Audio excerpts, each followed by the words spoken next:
আসসালামু আলাইকুম everyone. BPL শুরু হতে আর মাত্র ৯ দিন সময় বাকি। দলগুলো অলরেডি তাদের বিদেশি ক্রিকেটারদেরকে দলে ফেরানোর কাজ প্রায় শেষ দিকে চলে এসেছে তারা।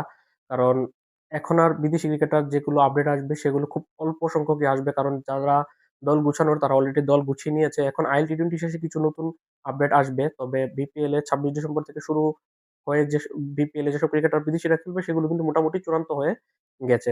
শুধুমাত্র চট্টগ্রাম রয়্যালস একমাত্র দল যাদের অনেকগুলো বিদেশি ক্রিকেটার দলে বেরাতে হবে। এছাড়া বাকি ৫ দল কিন্তু দল গুছিয়ে নিয়েছে। Sylhet Titans, Rangpur Riders, Noakhali express এবং ঢাকা ক্যাপিটালস ৪ টি দলের স্কোয়াড নিয়ে আমি কথা বলেছি। ডেসক্রিপশন বক্সে লিংক দেওয়া আছে। যারা দেখেননি দেখে নিবেন। আজকের ভিডিওতে রাজশাহী ওয়ারিয়র্সের ২৩ সদস্যের দেশি-বিদেশি ক্রিকেটারদেরকে নিয়ে কথা বলব। রাজশাহী ওয়ারিয়র্স তারা ১৫ জন দেশীয় ক্রিকেটার এবং ৮ জন বিদেশি ক্রিকেটারকে নিলামের আগে, নিলাম থেকে এবং নিলামের পরে মিলিয়ে তারা দলে ভিড়িয়েছে। যেখানে নিলামের আগে তারা ডিরেক্ট সাইনিং ২ টা দেশীয় ক্রিকেটার এবং ডিরেক্ট সাইনিং ২ টা বিদেশি ক্রিকেটারকে দলে ভিড়িয়েছেন। নিলাম থেকে তারা ১৩ টা দেশীয় ক্রিকেটার, ২ টা বিদেশি ক্রিকেটার নিয়েছে এবং নিলামের পরে তারা ৪ জন বিদেশি ক্রিকেটারকে দলে ভিড়িয়েছেন। কারা, কারা সেটা তো বলবই। পাশাপাশি তাদেরকে ৫ টি ডিপার্টমেন্টে ভাগ করে তাদের অবস্থানটাও জানাবো আপনাদেরকে। এই দলের ২ টা ডিরেক্ট সাইনিং দেশী ছিল তানজিদ হাসান তামিম এবং নাজমুল হোসেন শান্ত, সকলেরই জানা। ২ জনই বাঁহাতি ব্যাটসম্যান। ২ টা ডিরেক্ট সাইনিং বিদেশী ছিল পাকিস্তানি ডানহাতি ওপেনার ব্যাটসম্যান শাহিবজাদা ফারহান এবং পাকিস্তানি বাঁহাতি spin bowling allrounder Mohammad Nawaz. নিলাম থেকে ১৩ জন দেশীয় ক্রিকেটারকে রাজশাহী ওয়ারিয়র্স দলে ভিড়িয়েছে। তারা হচ্ছে wicket keeper batsman Mushfiqur Rahim, ডানহাতি pacer Tanzim Hasan Sakib, wicket keeper batsman Akbar Ali, middle order batsman Yasir Ali, ডানহাতি পেসার রিপন মন্ডল, বাঁহাতি স্পিনার হাসান মুরাদ, ডানহাতি opener batsman Zishan Alam, spin bowling allrounder S M Mehrab Hossain, pace bowler Abdul Gaffar Saqlain, pacer Robiul Haque, spinner MD Rubel, Wasi Siddiqui এবং wicket keeper batsman Shakir Hossain শুভ্র।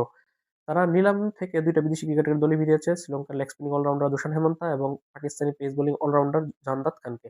নিলামের পরে তারা ৪ জন বিদেশি ক্রিকেটারকে দলে ভিড়িয়েছে, যার মধ্যে রয়েছে শ্রীলঙ্কার বাঁহাতি পেসার ভিনোরা ফার্নান্দো, পাকিস্তানি pace bowling allrounder Hussain Talat, তারকা পেস বোলিং অলরাউন্ডার জিমি নিশামকে দলে ভিড়িয়ে তারা একটা চমক দেখিয়েছে। পাশাপাশি আরেকটা চমক দেখিয়েছে নেপালের লেগ স্পিনার সন্দীপ লামিচানকে দলে ভিড়িয়ে। এই যে ২৩ সদস্য স্কোয়াড রয়েছে এটাকে আমি মোট ৫ টা ডিপার্টমেন্টে বিভক্ত করেছি। Top order batting, middle order batting, allrounder, spinner এবং পেসার। এখন চলুন দেখে নেওয়া যাক তাদের কোন ডিপার্টমেন্টে কয়জন ক্রিকেটার আছে। এখন অনেকের মনে প্রশ্ন জাগতে পারে আমি কেন প্রাথম নিসাঙ্কার নাম বলিনি ৩০ সদস্য স্কোয়াডে। মূলত এখানে যাদের নাম তারা অফিসিয়ালি ঘোষণা করেছে তাদের নামই বলা হচ্ছে। বলেছি ভিডিওতে প্রাথম নিসাঙ্কার নাম এখনো রাজশাহী ওয়ারিয়র্স অফিসিয়ালি ঘোষণা করেনি, তাই তার নামটা এখানে বলতে পারছি না। তো ২৩ জন যাদের নাম ঘোষণা করেছে এর মধ্যে থেকে টপ অর্ডারে ৪ জন ব্যাটসম্যান রয়েছে। ৩ টা দেশি, ১ টা বিদেশি। ৩ টা দেশি হচ্ছে বাঁহাতি opener batsman Tanzid Tamim, top order batsman Najmul Hossain Shanto, opener batsman Zishan Alam এবং আরেকটা হচ্ছে বিদেশি শাহিবজাদা ফারহান। এর মধ্যে থেকে তানজিদ তামিম এবং শামসুদ্দা ফারহান এই ২ জন তো ওপেন করবেই। জিশান আলম ব্যাকআপ ওপেনার হিসেবে থাকবে। পাশাপাশি নাজমুল হোসেন শান্ত মূলত ৩ নম্বর পজিশনেই খেলবে। এই দলের মধ্যে ৪ টা জেনুইন মিডল অর্ডার ব্যাটসম্যান রয়েছে যাদের কাজই হচ্ছে ব্যাটিংটা। আ তার ৪ জনই দেশীয় ক্রিকেটার। তারা হচ্ছে wicket keeper batsman Mushfiqur Rahim, ডানহাতি middle order batsman Yasir Ali Chowdhury Rabbi, ডানহাতি wicket keeper batsman Akbar Ali এবং ডানহাতি wicket keeper batsman Shakir Hossain Shuvo. এর মধ্যে থেকে মুশফিক, ইয়াসির আলী, আকবর আলী তো ফার্স্ট প্রায়োরিটি থাকবে একাদশে থাকার লড়াইয়ে। সাকির হোসেন শুভ্র মূলত ব্যাকআপ ক্রিকেটার হিসেবেই থাকবে। ৬ জন অলরাউন্ডার রয়েছেন। এর মধ্যে থেকে ১ টা দেশি এবং ৫ টা বিদেশি। একমাত্র দেশিটা হচ্ছে spin bowling allrounder S M Mehrab Hossain এবং ৫ টা বিদেশি হচ্ছে spin allrounder Mohammad Nawaz, pace allrounder Jahandad Khan, leg spinning allrounder Dushan Hemantha, pace allrounder Hussain Talat এবং জিমি নিশাম। এর মধ্যে থেকে এস এম মেহরাব হোসেন বাঁহাতি ব্যাটিং এর পাশাপাশি ডানহাতে অফ ব্রেক বোলিংটা ভালো করে থাকেন। আর ৫ টা বিদেশির মধ্যে মোহাম্মদ নওয়াজ বাঁহাতি ব্যাটিং এর পাশাপাশি বাঁহাতি স্পিনটা খুব ভালো করে থাকে, একটা জেনুইন অলরাউন্ডার। বাঁহাতি পেস অলরাউন্ডার জাহান্দাত খান মূলত একজন বোলিং অলরাউন্ডার। প্রথমত তার বোলিং, তারপর ব্যাটিং।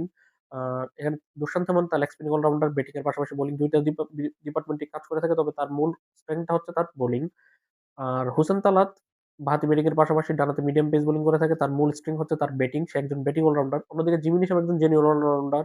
বাঁহাতি ব্যাটিং এর পাশাপাশি ডানহাতি মিডিয়াম পেস বোলিংটা সে ভালো করে থাকে। ২ ডিপার্টমেন্টেই তার পারদর্শিতা রয়েছে। তবে ব্যাটিংটার জন্য সে বেশি স্পেশালিস্ট একজন ক্রিকেটার। যদিও বর্তমানে এখন জেনুইন অলরাউন্ডার তাকে বলা চলে। এছাড়া একটা মিনি অলরাউন্ডার রয়েছে জিশান আলম যে ব্যাটিং এর পাশাপাশি ডানহাতে অফ ব্রেক বোলিংটাও ভালো করতে পারে।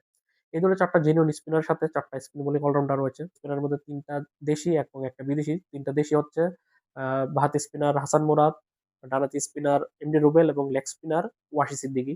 একমাত্র বিদেশি জেনুইন স্পিনার হচ্ছে লেগ স্পিনার সানজিব লামিচান। এই ৪ জনের পাশাপাশি ৪ টা স্পিন বোলিং অলরাউন্ডার রয়েছে। স্পিন বোলিং অলরাউন্ডার বলতে স্পিন অপশন রয়েছে। জিশান আলম এবং এস এম মেহরাব হোসেন ২ টা দেশীয় ক্রিকেটার যারা স্পিন করতে পারে অফ স্পিনটা। পাশাপাশি ২ টা বিদেশি স্পিনার রয়েছে দুশান হেমন্তা এবং মোহাম্মদ নওয়াজ। এর মধ্যে মোহাম্মদ নওয়াজ বাঁহাতি স্পিন করে। দুষ্যন্ত হেমন্ত হচ্ছে লেগ স্পিন বোলিংটা করে থাকে। আর এই দলের ৫ টা পেসার রয়েছে, ৪ টা দেশি, ১ টা বিদেশি। ৪ টা দেশি হচ্ছে সবগুলোই ডানহাতি পেসার। তানজিম হাসান সাকিব, রিপন মন্ডল, আব্দুল গাফফার সাকলাইন এবং রবিউল হক ৪ টা দেশীয় ডানহাতি পেসার এবং একটা বাঁহাতি বিদেশি পেসার হচ্ছে ভিনোরা ফার্নান্দো। এছাড়াও ৩ টা পেস অপশন রয়েছে এই দলের মধ্যে অলরাউন্ডারের মধ্যে। তারা হচ্ছে বাঁহাতি পেস অলরাউন্ডার জাহানদাদ খান, ডানহাতি মিডিয়াম পেসার হোসেন তালাত এবং ডানহাতি মিডিয়াম পেসার জিমি নিশাম। এর মধ্যে থেকে দেশীয় যে ৪ টা পেসারের কথা বললাম, এর মধ্যে থেকে ফার্স্ট প্রায়োরিটি লিস্টে থাকবে মূলত তানজিম সাকিব তো থাকবে একাদশে। তার সাথে রিপন মন্ডল এবং আব্দুল গাফফার সাকলাইন ২ জনের একজন একাদশে থাকবে। ব্যাকআপ থাকবে রবিউল হক। এই হচ্ছে এই রাজশাহী ওয়ারিয়র্সের ২৩ সদস্যের দেশি বিদেশি ক্রিকেটারদের তালিকা, যেখানে ১৫ জন দেশির সাথে ৮ জন বিদেশি ক্রিকেটার রয়েছে। আপনার কাছে কি মনে হয় যে ৫ টা ডিপার্টমেন্টে ভাগ করে বললাম, কোন ডিপার্টমেন্টে তাদের ক্রিকেটার সবচেয়ে বেশি শক্তিশালী কোন ডিপার্টমেন্টে এবং সবচেয়ে দুর্বল কোন ডিপার্টমেন্টে এবং কোন ডিপার্টমেন্টে তাদের এখনো ক্রিকেটার নেওয়া লাগবে, সেই আপনার যে মতামতটা, আপনার ভাবনাটা সেটা অবশ্যই কমেন্টে জানাবেন। পাশাপাশি যারা ওই আমার আগের ৪ টা ভিডিও দেখেননি Sylhet Titans, Rangpur Riders, Noakhali express এবং ঢাকা ক্যাপিটালসকে নিয়ে, তারা অবশ্যই ডেসক্রিপশন বক্সে দেওয়া লিঙ্ক থেকে দেখে নিবেন। আর আজকে করলাম রাজশাহী ওয়ারিয়র্স নিয়ে ভিডিও, সবশেষ ভিডিও করবো চট্টগ্রাম রয়্যালসকে নিয়ে। যদিও চট্টগ্রাম রয়্যালস এখনো অনেকগুলো বিদেশি ক্রিকেটার নেওয়া তাদের বাকি, সেগুলো আসার পরই আপডেট আসবে। আল্লাহ হাফেজ।